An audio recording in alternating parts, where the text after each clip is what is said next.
Pur essendo un discreto programmatore di computer, avevo sentito parlare del Deep Web soltanto occasionalmente e malgrado fossi una persona molto curiosa, non avevo mai cercato di informarmi sul tema, né tantomeno di accedervi, almeno fino a qualche settimana fa.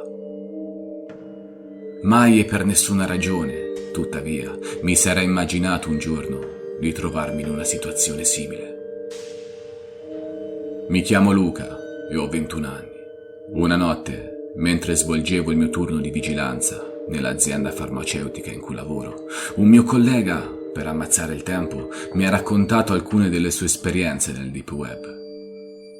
Sono rimasto letteralmente sconvolto, tanto da dubitare sulla veridicità dei suoi racconti, dato che sembravano tratti dalle fantasie di un pazzo o dal regista di un film horror. Mi disse, senza troppi giri di parole, che non avrebbe avuto nessun problema a mostrarmi personalmente quanto affermava, il giorno seguente, direttamente dal suo computer. Maledico quel giorno in cui ho accettato il suo invito. Ho appreso facilmente i passaggi per accedere alla rete sommersa, anche se ero ancora scioccato per quanto visto con i miei occhi. Giunto a casa, ho scaricato Tor. Per semplificare, si tratta del programma necessario per accedere in anonimato sul Deep Web. Inoltre, permette di accedere ai link non raggiungibili dai classici motori di ricerca, in quanto non indicizzati. Assassini su commissione, compravendita di droghe e armi, pedopornografia, terroristi, torture in diretta, insomma, barbarie per tutti i gusti. Malgrado il turbamento, qualche giorno dopo fui attratto da un sito di spedizioni in anonimato. Per la precisione, vendevano scatole sigillate e denominate Mystery Box. In pratica era possibile acquistare un pacco, con un costo variabile, basato sul contenuto a sorpresa.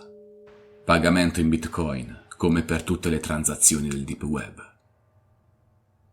Tutto sommato non mi sembrava rischioso. In fondo era garantito l'anonimato e nella peggiore delle ipotesi avrei perso qualche euro. Ne acquistai una, per il corrispondente di 350 euro in Bitcoin. Dopo una settimana, tornando dall'università, mia madre mi disse di aver trovato un pacco anonimo fuori dal cancello e, mentendo, le dissi che me l'aveva consegnato una mia compagna di studi. Non vedevo l'ora di scoprire cosa contenesse, ma dovevo fare attenzione a mia madre e soprattutto a quella ficcanaso di mia sorella Jennifer, che spesso frugava tra le mie cose e spifferava i fatti miei ai nostri genitori.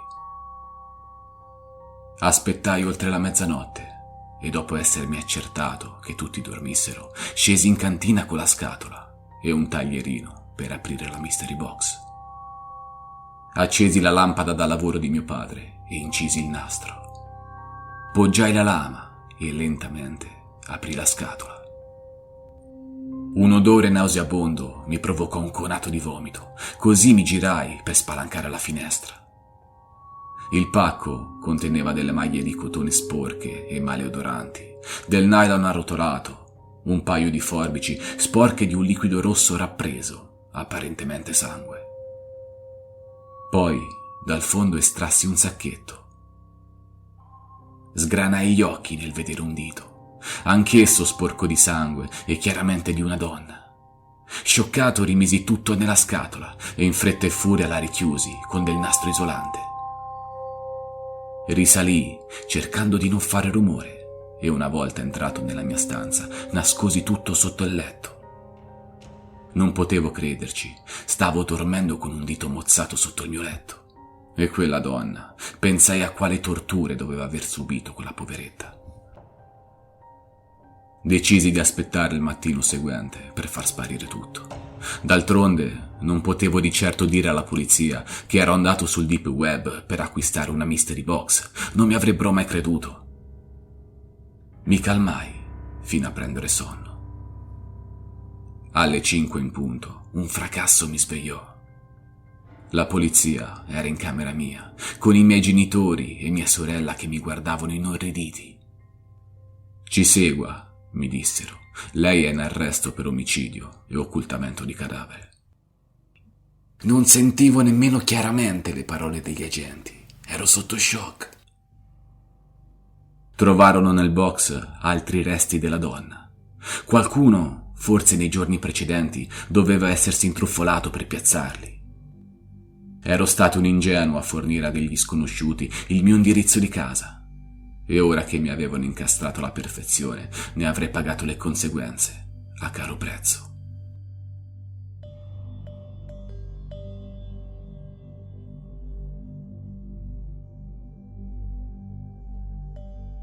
Mi chiamo Sergio e da circa 6 mesi sono diventato un assiduo frequentatore del Deep Web. Ho anche fatto alcuni acquisti, un po' di marijuana di ottima qualità che non si trovava facilmente in giro, pasticche di ecstasy e anche carte di credito clonate, che ahimè non mi sono servite a granché, visto che le hanno bloccate dopo poco tempo.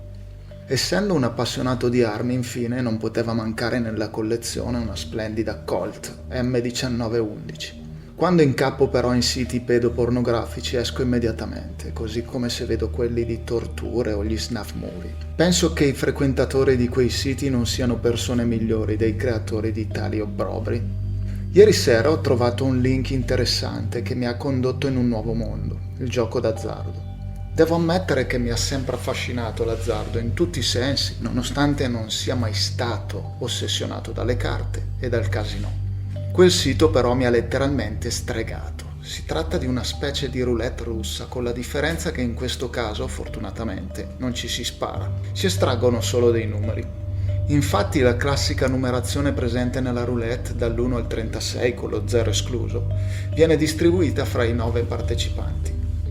Vengono assegnati 4 numeri a persona ad estrazione casuale e le regole sono semplicissime. Ogni volta che la biglia si ferma nella casella indicante un numero in tuo possesso, perdi il numero e rimani con gli altri 3.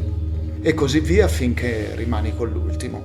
In tal caso devi sperare che qualcuno venga eliminato prima di te. Gli ultimi 2 concorrenti in gara sono vincitori e si dividono il montepremi. I numeri che la sorte mi ha assegnato sono il 7, il 12, il 20 e il 35. Al momento è uscito solo il 35 fra i miei numeri. 2 persone sono già state eliminate e al momento solo una ragazza in vantaggio con ancora tutti i suoi 4.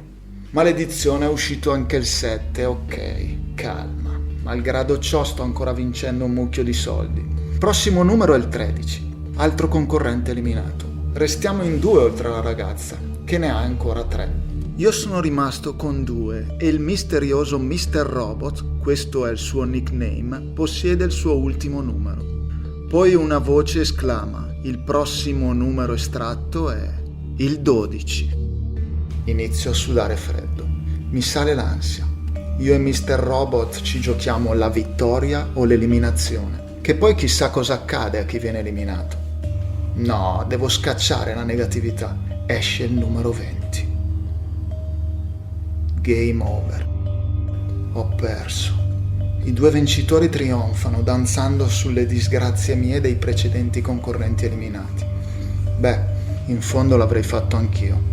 Tra poco verrà qualcuno a riscuotere il mio debito. Nessuno però mi ha spiegato di cosa si tratta. Dal monitor una frase lampeggia per segnalarmi che devo abbandonare il gioco, come se ce ne fosse stato bisogno. È stato un piacere, signor Terruzzi, ironizza il croupier. Passano pochi minuti, poi il campanello di casa inizia a suonare con insistenza. Scendo le scale con oculatezza a controllo dello spioncino.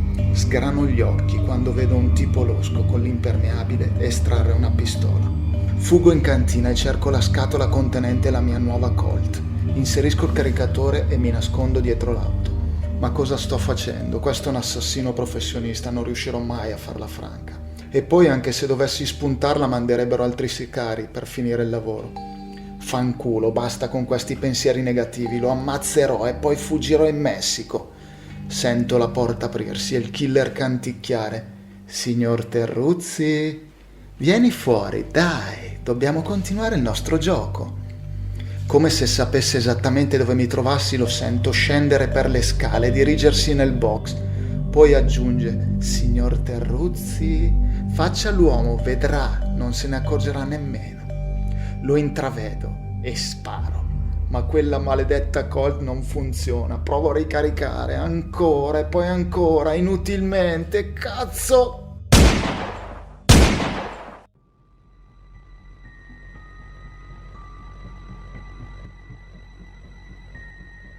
Sono un imprenditore e devo dire che gli affari vanno a gonfie vele ultimamente. Spesso la sera dopo il lavoro navigo sul deep web in cerca di qualcosa di emozionante. Nei meandri della rete ho visto un po' di tutto, ma il link su cui mi è capitato di cliccare l'altra sera mi ha inorridito. Una donna si trovava legata su una sedia ed un uomo incappucciato chiedeva ai partecipanti della chat quale tortura gradissero per la malcapitata. La camera inquadrò un bisturi, una mazza da golf e quello che presumibilmente poteva essere acido. Cercai di chiudere la chat, ma era come se il mio PC si fosse bloccato. Quindi fui costretto a vedere le torture che il boia le infliggeva, finché un utente mise fine alle sue pene chiedendo di cospargerla con l'acido. Fu uno shock tremendo. Quelle urla strazianti mi fanno ancora rabbrividire. A quel punto provai ad uscire dalla chat, ma ancora una volta apparve una nuova schermata.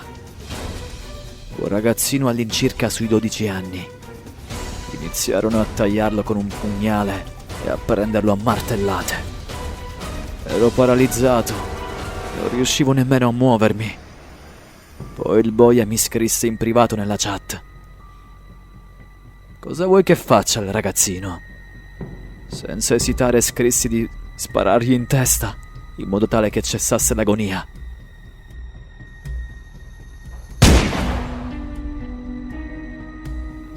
Da quella sera non posso fare a meno di partecipare alla Red Room. È come una droga. Ne sono divertito, dipendente. Non potete immaginare quale senso di onnipotenza appartenga a colui che può decidere per la vita e soprattutto per la morte di un individuo. Non si può spiegare. Non ha prezzo. Oggi molte persone fanno parte della Red Room e credetemi, se un giorno vi capiterà di passare da queste parti, allora forse potrete capire.